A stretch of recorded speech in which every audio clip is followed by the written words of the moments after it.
विद्यार्थी भाइ बहिनीहरू, हिजो हामीले भर्चुअल क्लासमा विशिष्टीकरण तालिका कक्षा 10 को विज्ञान विषयमा कस्ता खालका प्रश्न नलेज लेभलका, त्यसपछि गएर अन्डरस्ट्यान्डिङ लेभलका, अनि त्यसपछि एप्लिकेसन लेभलको र हायर एबिलिटी लेभलका प्रश्नहरू कुन कुन क्षेत्रबाट कति कति आउँछन् र ती क्वेशनहरूको एन्सर हामीले बल र चाप पाठको उदाहरण दिँदै यो ज्ञान तहका प्रश्नहरू जो नलेज लेभलका प्रश्नहरू छन् तिनीहरूको उत्तर हामीले कसरी लेख्ने भन्ने कुरामा हिजो हामी छलफल गर्यौं भने आज म एउटा दुईटा थोरै कुराहरू विद्यार्थी भाइ बहिनीहरूसँग राख्न चाहे।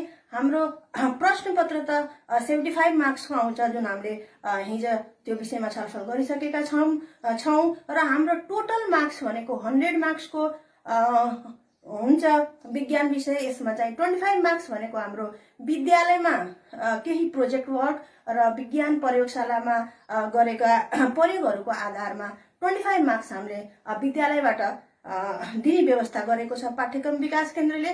त्यसकारण 25 मार्क्स चाहिँ हाम्रो विद्यालयबाट जान्छ र 75 मार्क्सको हाम्रो प्रश्न पत्र हुन्छ। र अब हिजो हामी बल र चाप पाठमा नलेज लेभलका जुन ग्रुप ए मा आउने गर्छन्, ग्रुप ए मा आउने प्रश्नहरू दुईवटा पाठको हिजो हामीले छलफल गरिसकेका छौं। आज हामी ती नलेज लेभलकै प्रश्नहरूलाई निरन्तरता दिँदै हामी तेस्रो पाठ हाम्रो रहेको छ ऊर्जा अथवा एनर्जी। र यो पाठमा पनि हाम्रो कस्ता किसिमका प्रश्नहरू आउने सम्भावना हुन्छ र तिनीहरूको उत्तर हामी कसरी लेख्न सक्छौं भन्ने कुरामा आज हामी छलफल गर्न गइरहेका छौं। र यो पाठमा पनि मैले भाइ बहिनीहरूलाई 5वटा प्रश्नहरू लिएर आएको छु नलेज लेभलको, र यिनीहरूको उत्तर पनि हामी कसरी लेख्छौं र कस्ता खालका प्रश्न आउँछन् भन्ने कुरातिर अब हामी जाउँ। पहिलो प्रश्न रहेको छ पुनः उत्पादन समयको आधारमा ऊर्जा कति प्रकारका हुन्छन्, नाम लेख्नुहोस्। हामीले यो ऊर्जा पाठ कक्षामा पढिसकेका छौं भाइ बहिनीहरू, त्यसकारण यो प्रश्नको उत्तर लेख्न हामीलाई त्यति गाह्रो हुँदैन। के हो भने यसको उत्तर पुनः उत्पादन समयको आधारमा ऊर्जालाई दुई भागमा विभाजित गरिन्छ। भाइ बहिनीहरू, हामीले उत्तर लेख्दा सिधै डाइरेक्ट लेख्ने होइन। जस्तो यहाँ के भनेछ, पुनः उत्पादन समयको आधारमा ऊर्जालाई कति प्रकारका हुन्छन् नाम लेख्नुहोस् भन्दाखेरि नवीकरणीय ऊर्जा र अनवीकरणीय ऊर्जा गरेर दुई प्रकारका हुन्छन् भाइ बहिनीहरू। र यसमा हामीले पुरै उत्तर लेख्नुपर्छ। मैले यसको चाहिँ नमुना विद्यार्थी भाइ बहिनीहरूलाई देखाउन गइरहेको छु। यो चाहिँ हेर्नुहोस् भाइ बहिनीहरू, पहिलो प्रश्नको उत्तर पुरै लेख्ने हो हामीले। पुनः उत्पादन समयको आधारमा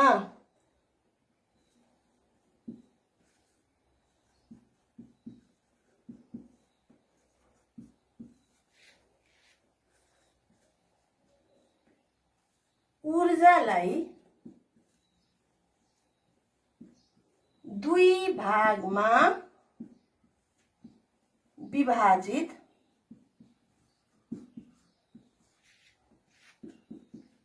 गरिएको छ। ती हुन्, यसरी भाइ बहिनीहरू प्रश्नलाई जोडेर हामी यसको उत्तर लेख्छौं। ती हुन्, पहिलो अब नम्बर वाइज लेख्ने नवीकरणीय ऊर्जा,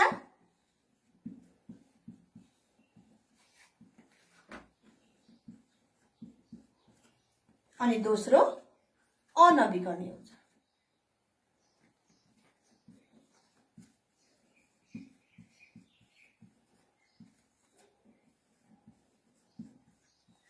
यसरी भाइ बहिनीहरू हेर्नुहोस्, हामी सिधै डाइरेक्ट उत्तर लेखेर हामीले लेख्नु हुँदैन, नम्बर राम्रोसँग अङ्क आउन पाउँदैन। त्यसकारण यो प्रश्नलाई जोडेर नम्बर वाइज यसमा लेख्दाखेरि हाम्रो एन्सर चाहिँ राम्रो एन्सर भनेर भनिन्छ र त्यस्तो एन्सरमा मार्क्स पनि हाम्रो के हुन्छ भने राम्रो मार्क्स आउँछ। अब यसपछि आयो अब दोस्रो प्रश्न। हेर्नुहोस्, ऊर्जा का अनवीकरणीय स्रोतहरूको दुईवटा नाम लेख्नुहोस्। हेर्नुहोस् भाइ बहिनीहरू, यसमा पनि हामी के गर्ने त सिधै दुईवटा नाम लेख्ने होइन, पुरै प्रश्नको उत्तर प्रश्नदेखि जोडेर र ऊर्जाका अनवीकरणीय स्रोतहरूको नाम निम्न हुन् भनेर लेख्ने। त्यसपछि चाहिँ यसका नामहरू हामीले कोइला लेख्न सक्छौं, पेट्रोल लेख्न सक्छौं हैन। दुईवटा सोधेको छ, त्यसकारण दुईवटा भयो। यसै गरेर अब हामी जाउँ तेस्रो प्रश्नतिर। तेस्रो प्रश्नमा जाँदा भाइ बहिनीहरू, नवीकरणीय ऊर्जाको स्रोत भनेको के हो? हेर्नुस् है भाइ बहिनीहरू, नवीकरणीय ऊर्जाको स्रोत भनेको के हो? हामीले पुनः उत्पादनको आधारमा नवीकरणीय ऊर्जाका दुईवटा स्रोत हुन्छन्। पुनः उत्पादनको आधारमा हाम्रो यो ऊर्जाका दुईवटा स्रोत हुन्छन्, एउटा नवीकरणीय र अनवीकरणीय। त्यो मध्ये हाम्रो नवीकरणीय ऊर्जाको स्रोत भनेर यहाँ हामीलाई सोधेको छ।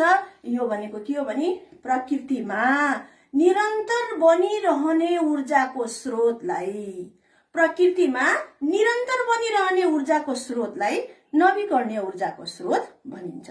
यो नवीकरणीय ऊर्जाको स्रोत बन्नका लागि धेरै समय लाग्दैन भाइ बहिनीहरू, तर अनवीकरणीय ऊर्जाको स्रोतलाई पनि थोरै मैले यहाँ जोड्न चाहे।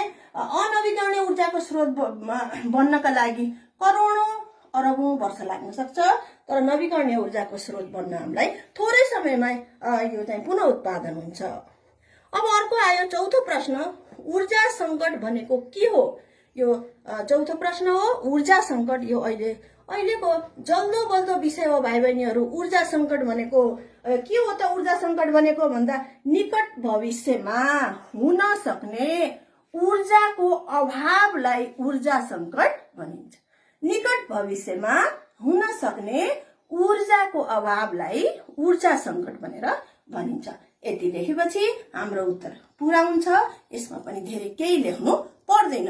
यसै गरी अब हामी पाँचौं प्रश्नतिर जान्छौं भाइ बहिनीहरू। न्युक्लियर ऊर्जाको परिभाषा लेख्नुहोस्।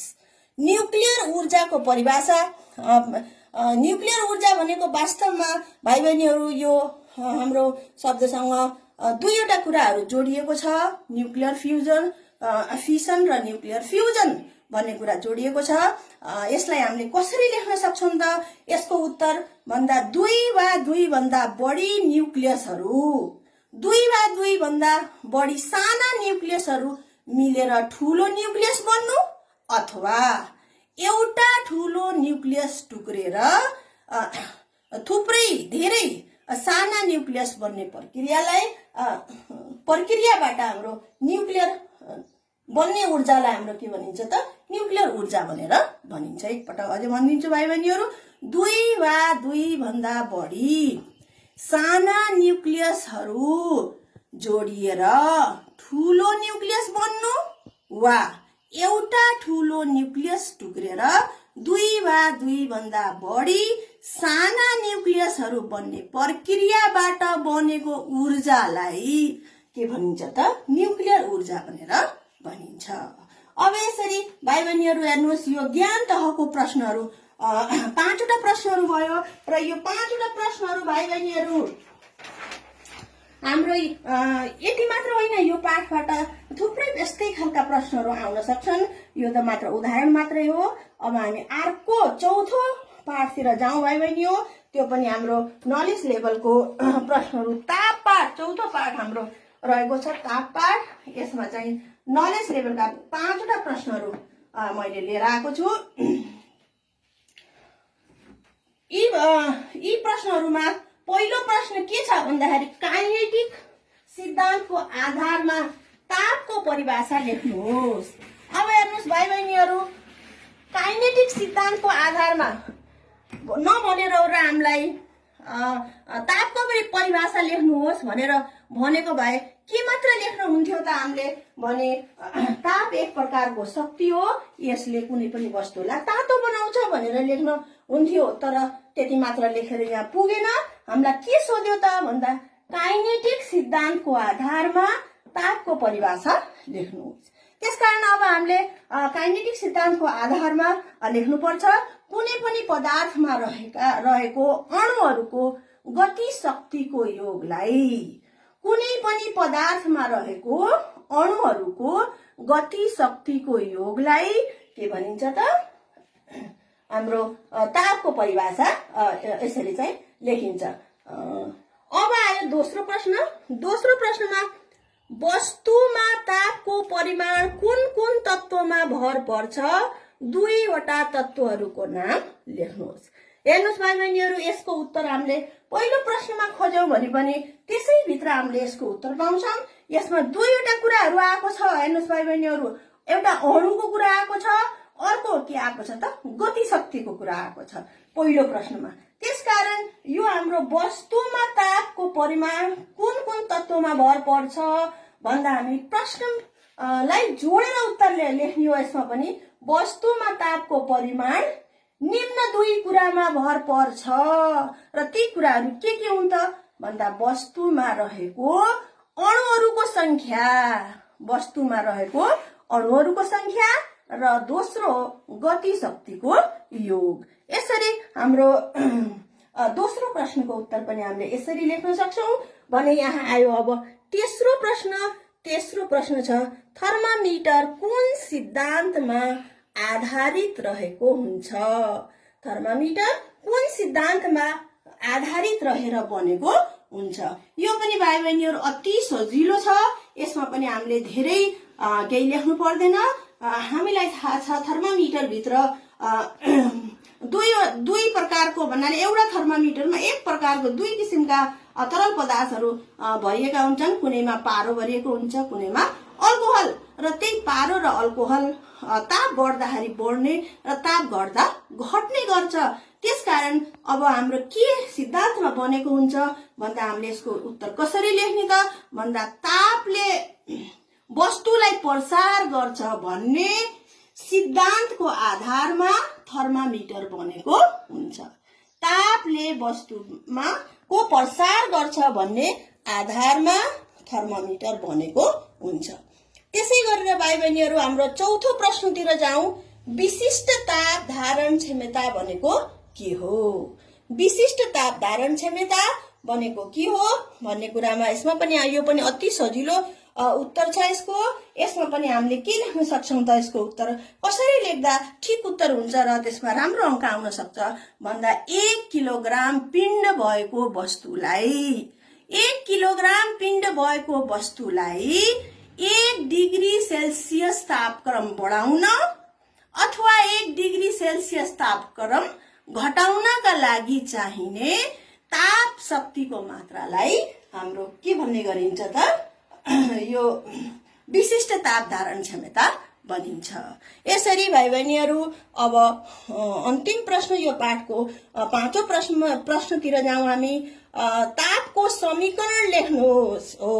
यो प्रश्नमा अलिकति ध्यान दिन पर्ने प्रश्न हो भाइ बहिनीहरू। हामीले चाहिँ सिधै यो तापको समीकरण भनेर Q = mS dt मात्र लेखेर पुग्दैन। के लेख्नु पर्छ यसलाई पनि पुरै उत्तर यसमा लेख्नु पर्यो। ताप समीकरण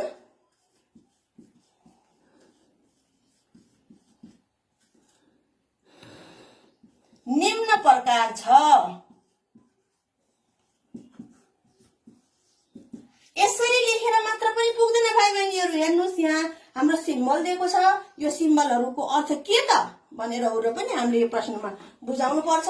त्यसकारण Q = भनेको के हो त भन्दा तापको परिमाण।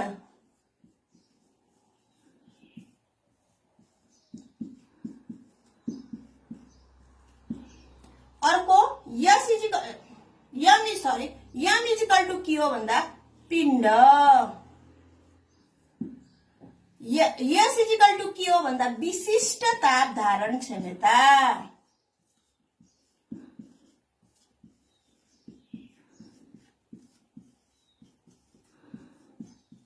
त्यसै गरेर dt बराबर के हो भन्दाखेरि तापक्रम अन्तर। यसरी हामीले यसको पुरै फुल फर्म लेख्न पर्छ। तापक्रम अन्तर अथवा त्यसलाई तापक्रम परिवर्तन पनि भन्ने गरिन्छ। अब भाइ बहिनीहरू हामी यसै गरेर यो हाम्रो चौथो पाठ थियो भने अब हामी जाउँ पाँचौं पाठतिर। ढिला नगरिकन पाँचौं पाठतिर जाउँ। हाम्रो पाँचौं पाठ रहेको छ प्रकाश।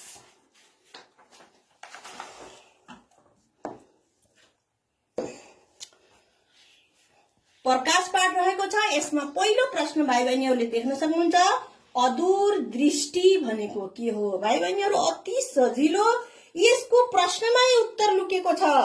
अदूर भनेको नजिक, अदूर भनेको नजिक, नजिकको वस्तुलाई देख्न सक्ने तर टाढाको वस्तुलाई देख्न नसक्ने दृष्टि, आँखाको कमजोरीलाई के भनिन्छ त?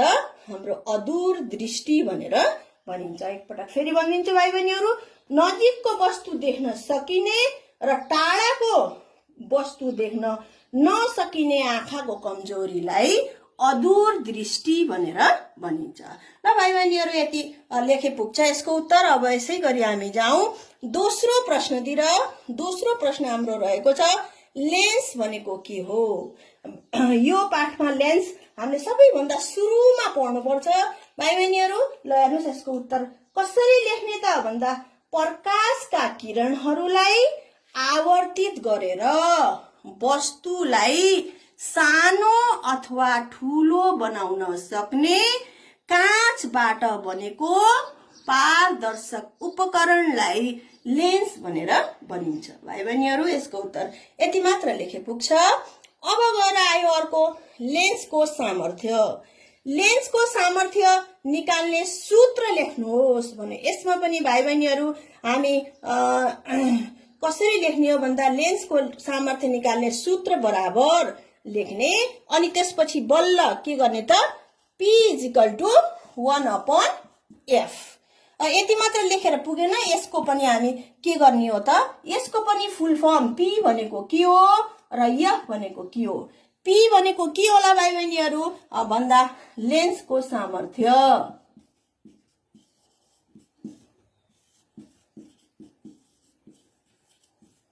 त्यसै गरेर भाइ बहिनीहरू F भनेको के होला त भन्दा, लेन्सको केन्द्रीकरण दूरी।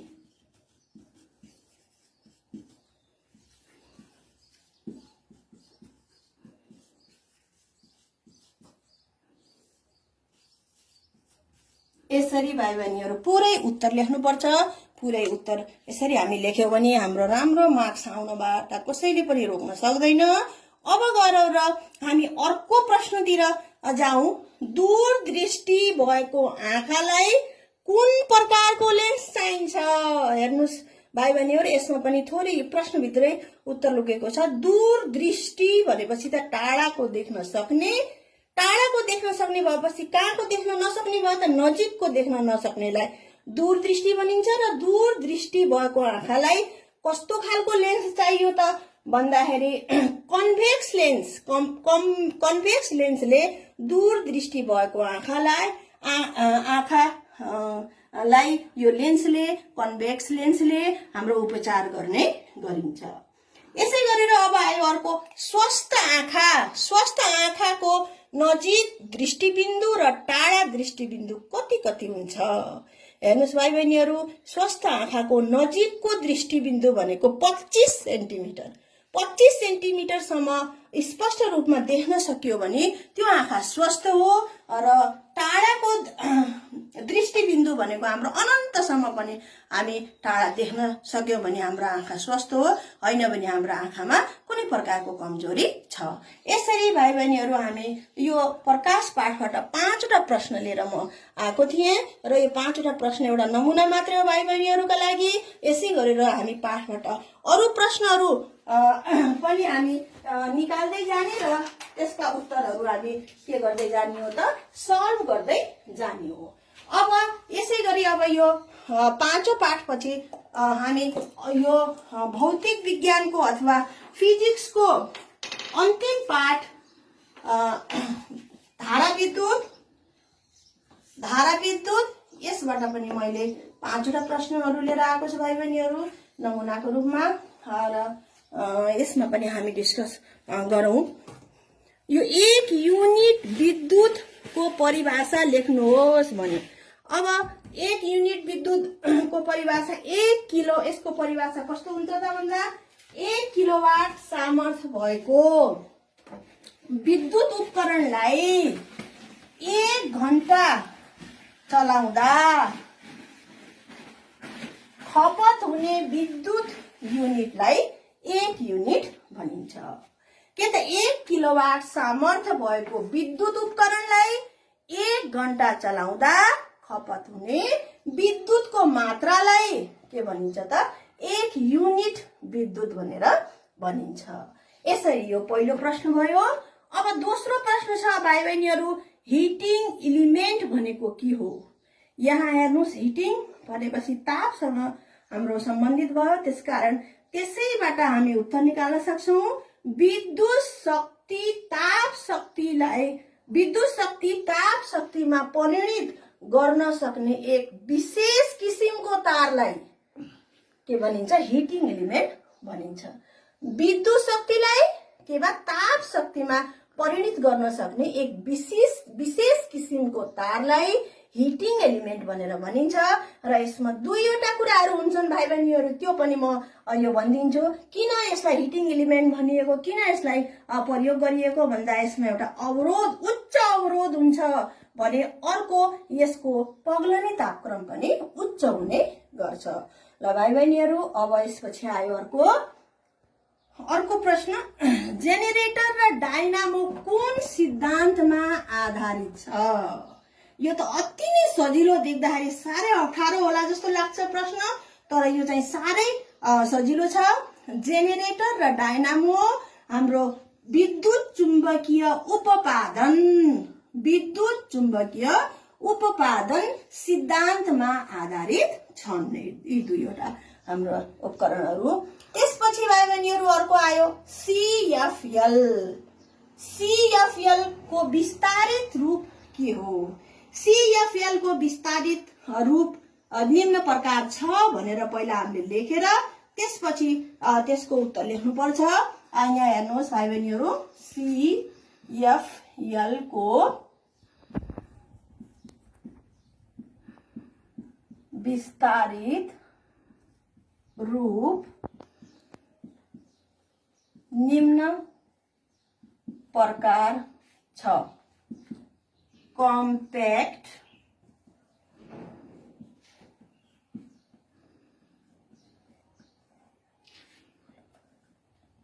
फ्लोरेसेंट लैंप, यसको विस्तारित रूप हामीले कॉम्पैक्ट फ्लोरेसेंट लैंप भनेर यसरी लेख्छौं। अब यो पाठको अन्तिम प्रश्न, यो हाम्रो भौतिक विज्ञानको पनि अन्तिम प्रश्न, इन्भर्टर भनेको के हो? अहिले त घर घरमा इन्भर्टर हुन थालेको छ, तर त्यसको बारेमा हामीलाई केही कुरा थाहा छ कि छैन भन्ने पनि यो पाठले थोरै हामीलाई सिकाउँछ। के हो त इन्भर्टर भनेको? एसी करेन्टलाई डीसी मा र डीसी करेन्टलाई एसी मा परिवर्तन गर्ने उपकरणलाई हाम्रो के भनिन्छ त? इन्भर्टर भनेर भनिन्छ। यसरी भाइ बहिनीहरू, अब हेर्नुहोस्, यो हाम्रो भौतिक विज्ञानको ज्ञान तह अथवा नलेज लेभलमा आउने प्रश्नहरूका केही नमुनाहरू मैले यहाँ समक्ष प्रस्तुत गरे विद्यार्थी भाइ बहिनीहरूसँग। यसबाट हजुरहरूले अवश्य पनि लाभ लिनुहुनेछ र यो भौतिक विज्ञानमा रहेका जति पनि पाठहरू छ ती सबैबाट अझै पनि हाम्रो नलेज लेभलका प्रश्नहरू निकालेर सल्भ गर्नुहोला भाइ बहिनीहरू। यसपछिका क्लासहरूमा पनि म यसै गरी अब रसायन विज्ञान को ज्ञान लेभलको, नलेज लेभलको प्रश्नहरू लिएर आउँछु। पहिला प्रत्येक क्षेत्रबाट पहिला हाम्रो नलेज लेभल, त्यसपछि अन्डरस्ट्यान्डिङ लेभल, त्यसपछि गएर एप्लिकेसन लेभल र हायर एबिलिटी लेभल सबै प्रकारका प्रश्नहरू लिएर म आउनेछु। यो मेरो भर्चुअल क्लासको हजुरहरू प्रतीक्षा गर्नुहोला। म सबै किसिमका प्रश्नहरू लिएर आउनेछु। हस् भाइ बहिनीहरू, आजलाई यति नै भन्छु। हस्, धन्यवाद।